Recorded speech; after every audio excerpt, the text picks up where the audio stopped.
do governo do Irã é destruir Israel. Eles já falaram isso muitas vezes, abertamente, dá para buscar isso na internet.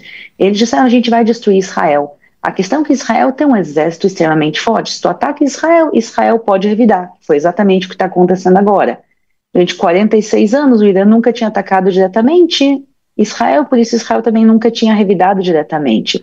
E durante esses 45 anos, na realidade, o que eles fizeram, eles criaram o que a gente chama do eixo do mal. Eles são um povo que a cabeça é o Khamenei, é o chefe, o líder, o Ayatollah do Irã, e eles criaram como um povo braços. Então, por exemplo, eles armaram o Hamas, para o Hamas fazer o massacre do 7 de outubro. O massacre do 7 de outubro foi orquestrado pelo Irã.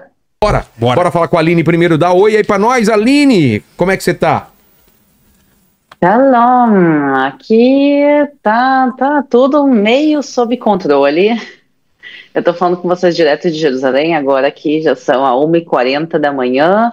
A gente tá aqui com o celular também na mão, caso toquem as sirenes, a gente tá... O que aparece pra aqui você? apostos pro que der e vier. Quando toca sirene, aparece o que no celular pra vocês?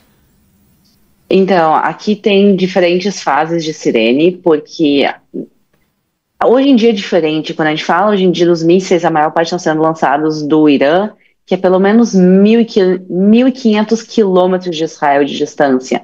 Então, hoje em dia, eles conseguem, às vezes, por volta de 10 minutos antes, eles dão um aviso que é assim, um negócio bem estridente no telefone, avisando que tem mísseis a caminho, e aí e a possível realmente... o possível local que ele vai cair também? Sim, quanto mais longe ele tá, maior a área. Então, tipo, 10 minutos antes eles dão em áreas bem grandes. E 1,5 minuto antes de ele cair, aí eles sabem melhor a área, e aí especificamente toca só nas áreas onde ele vai cair, e aí tocam as sirenes da rua também. Aí toca mais uma vez o celular, e também a gente ouve as sirenes da rua, e aí normalmente nesse 1,5 minuto é o tempo que a gente vai realmente pro bunker. Obrigado, Aline, por estar aqui com a gente num momento tão difícil aí para vocês. Vou falar com você mais do que com o Sayon no começo, porque aí eu te dispenso também antes, né? Para você dormir cedo e não dormir de madrugada. E você tá na sua casa mesmo? Ou não? Que lugar é aí? Eu tô na minha casa, mas não onde eu normalmente faço as minhas lives. Eu tenho um lugar lá embaixo que eu normalmente costumo fazer também, porque...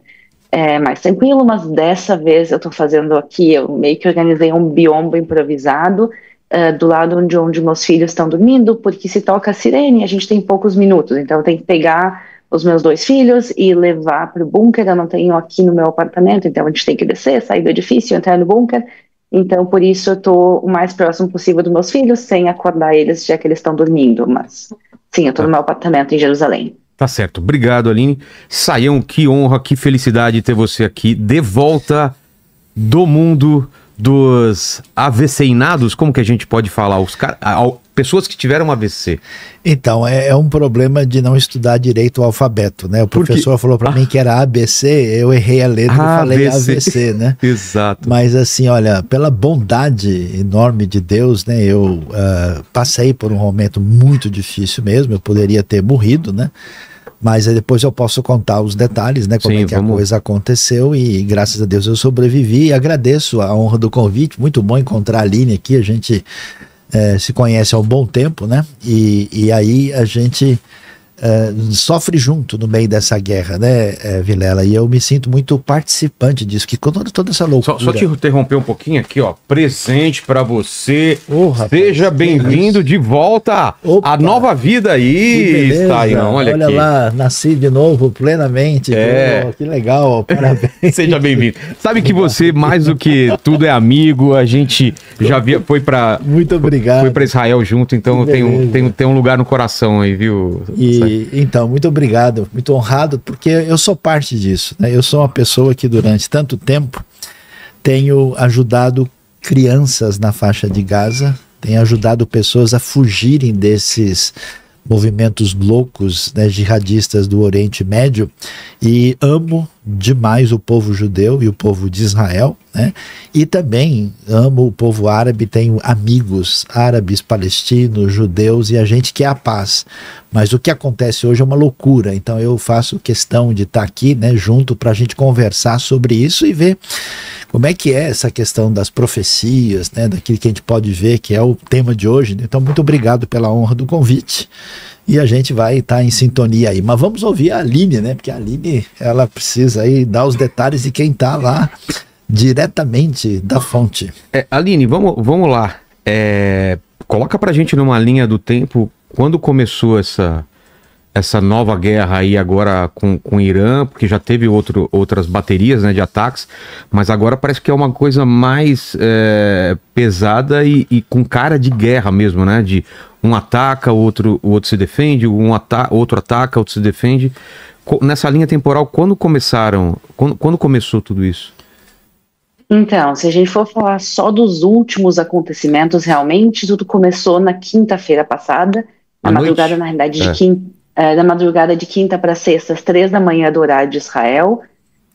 Justamente também o governo de Israel começou a atacar o Irã, e também tocaram as sirenes em toda Israel para avisar que tinha começado uma nova guerra.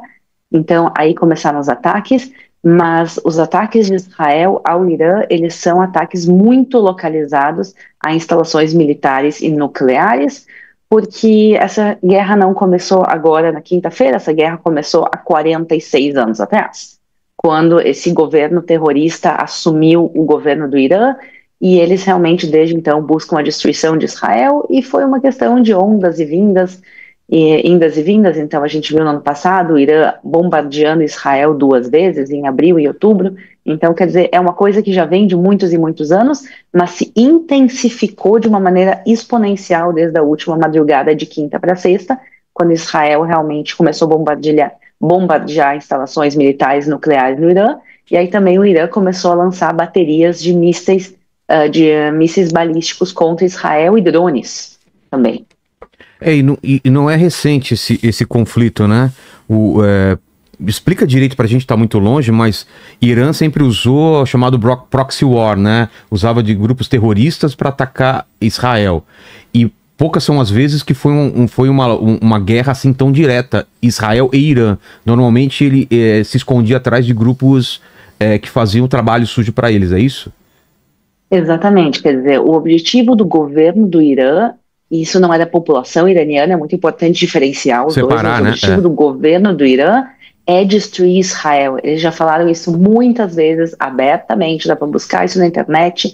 Eles disseram, a gente vai destruir Israel. A questão é que Israel tem um exército extremamente forte. Se tu ataca Israel, Israel pode revidar. Foi exatamente o que está acontecendo agora. Durante 46 anos, o Irã nunca tinha atacado diretamente Israel, por isso Israel também nunca tinha revidado diretamente.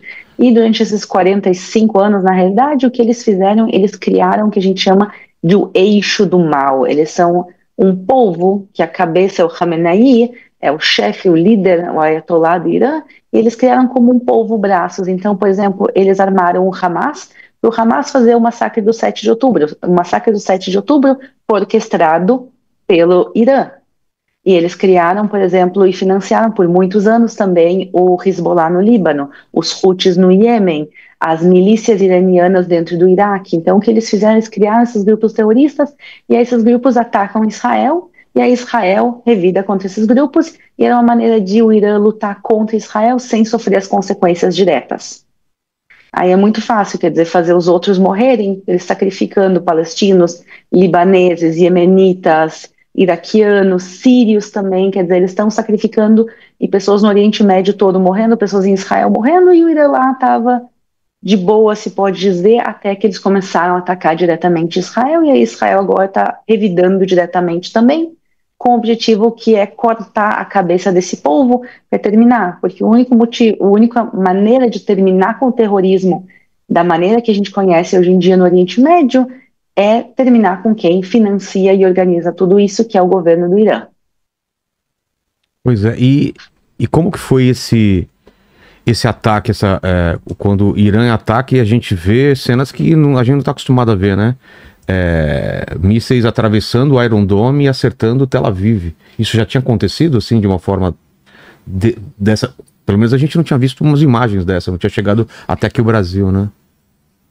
Então, sim, o Iron Dome existe, ele funciona, que é esse sistema antimísseis israelenses. Então, vamos dizer que o míssil é lançado contra Israel, Israel intercepta ele no ar e explode. Mas o Iron Dome não é perfeito, nunca disse ser. Vamos dizer que ele é 99,9% eficiente. Se tu lança agora 1.000 mísseis contra Israel, vão alguns não ser pegos. Isso aconteceu também no 7 de outubro. Quando milhares de mísseis foram lançados no mesmo dia, alguns começaram a cair fora. Quando eu fui no sul de Israel, depois do massacre do 7 de outubro, tu viu as crateras e os mísseis literalmente espalhados pelo chão. Não é que o Iron Dome consegue pegar tudo e nunca pegou tudo. A questão é que tem 2 pontos principais. Primeiro, é que o Irã e o Hamas, esses grupos, estão fazendo é sobrecarregando o Iron Dome. Vamos dizer, o Iron Dome pega 99,9%, eu estou chutando o número, não é exatamente isso, mas é um número extremamente alto. Mas o que acontece, eles não conseguem pegar todos, mas também eles têm uma capacidade de pegar X mísseis por segundo. E se o Irã agora lançar 100 mísseis juntos, o Iron Dome vai ter uma capacidade menor de pegar eles e por isso mais mísseis vão cair. Então, os terroristas já aprenderam essas técnicas de lançar o máximo de mísseis juntos para o mesmo lugar, e assim alguns vão escapar desse sistema. E o que acontece é que mísseis caíam também antes, mas uma coisa é quando tu fala de um Katyusha, quando tu fala dos foguetes que eram caseiros feitos pelo Hamas muitas vezes, em comparação a mísseis balísticos do Irã. A gente está falando mísseis que são maiores que um ônibus às vezes, e esses mísseis são capazes de derrubar um edifício. E por isso, das centenas de mísseis que o Irã lançou nesses últimos 6 dias, 20 deles caíram em território israelense e parte deles em zonas habitadas e destruíram edifícios em Israel, causaram danos terríveis e também mataram pessoas. A gente tem famílias inteiras, 2 famílias inteiras que foram simplesmente dizimadas por mísseis que caíram e também outras pessoas que faleceram nesses ataques. Então, o sistema nunca foi perfeito, mas agora cada míssil balístico que cai é realmente uma desgraça que pode matar centenas de pessoas e, graças a Deus, os números até agora são relativamente pequenos. Morreu uma família cristã árabe inteirinha, né? Que foi atingida. Morreram 2 famílias cristãs. Justamente as 2 famílias que eu me refiro, que morreram as 2 famílias, são famílias cristãs. Uma era uma família cristã árabe de Tamra. Sim. A história é assim, olha, de cortar o coração. Era uma família, estava o pai com as suas filhas e mais a cunhada dele, se eu não me engano, estava lá na casa também, e o míssil caiu. Ele conseguiu salvar uma de suas filhas, mas as outras 4 mulheres da família morreram, quer dizer, ele perdeu a esposa, as 2 filhas e a cunhada em uma questão de segundos. E eu vi as entrevistas que ele deu desde então, realmente assim, ele fala delas com amor, com carinho, chama elas de flores, e realmente tu vê por que o Irã fez isso, por que o Irã simplesmente tinha que destruir essa família. E a segunda família que faleceu também, que eram cristãos, eles são cristãos ucranianos. Ah, sim, era uma família do menino que foi se tratar, né? Exatamente, uma menininha que estava doente de leucemia. Desde 2022, ela tá com leucemia, e por causa da guerra civil na Ucrânia, ela não estava conseguindo tratamento na Ucrânia. E por isso Israel ofereceu tratamento para ela, recebeu aqui tratamento gratuito em Israel. Ela e a família dela vieram para Israel para receber tratamento, e as 5 pessoas da família, ela, a mãe, 2 sobrinhas, 5 pessoas da mesma família, todas faleceram nesse ataque. O ataque foi tão terrível que a mãe ainda não foi nem encontrada. A mãe se chamava Maria, o corpo dela até agora nem se sabe onde ele está dentro dos escombros. Se pressupõe que ela morreu também, por isso ela é dada como morta. Porém, assim, é uma destruição. Enquanto isso, o pai dessa menina está na Ucrânia, lutando, defendendo a Ucrânia. Então, eles acharam que vindo para Israel eles estariam mais seguros do que a guerra na Ucrânia, que eles teriam um atendimento médico melhor. E essa família de 5 cristãos também foi morta simplesmente pelo ódio dos iranianos. Fugiu do míssil russo e morreu com o míssil iraniano. Exatamente. E a propósito, quando a gente fala do eixo do mal, esses são os amigos. Quer dizer, o eixo do mal é o Irã na cabeça, e do lado dele, quem está apoiando o Irã, quem é louco o suficiente para apoiar um governo terrorista, é a Rússia, a China, o antigo governo da Síria, que era o Assad, que caiu, e aí o Hezbollah e o Hamas, e a Coreia do Norte. Quando tu olha todo esse time, tu diz assim, é esse time que eu vou apoiar. E por isso eu fico tão frustrada com as pessoas que tentam apoiar o governo iraniano e não a população iraniana, e tu olha o eixo do mal e as pessoas não se dão conta que assim, tu tá torcendo pelo eixo do mal, e justamente eles fugiram da Rússia, que é parte desse mesmo eixo, para vir para Israel, para ser atacado pelo aliado da Rússia, que é o Irã, e acabar falecendo aqui. É uma loucura. Uma loucura total. Historicamente, o que eram essas regiões, Sayão? Então, a região do Oriente Médio é uma região em que as pessoas que não conhecem a história, a geografia e a localidade podem se confundir bastante. Então, por exemplo, a impressão que as pessoas têm é o seguinte: existe uma guerra de Israel contra os países muçulmanos árabes do Oriente Médio. Essa percepção, ela está completamente equivocada. Primeiro que não existe uma unidade no mundo árabe, né? Os grupos, as pessoas, as divisões religiosas são distintas. E o Irã não tem nada a ver com o árabe. O Irã é um outro povo. É um povo de origem persa, né? Tem a ver com o Império Persa Antigo, e esse povo, na verdade, tem relação com os povos da Europa. O povo persa é indo-europeu. Então, na verdade, a maior parte dos iranianos, você falar para ele, quer dizer que você é árabe? Ele fala, não, de jeito nenhum. Eles não têm nenhuma relação. E a maioria dos iranianos, ao contrário do que as pessoas... Quando o pessoal pensa no Oriente Médio, pensa num pessoal assim, muito simples, né? Camelo, areia, mas não, é um povo muito educado, muito capacitado, né? O Irã é o 17º maior país do mundo, com mais de 1.600.000 km², uma população de 80 milhões de habitantes e rico em petróleo. Então, assim...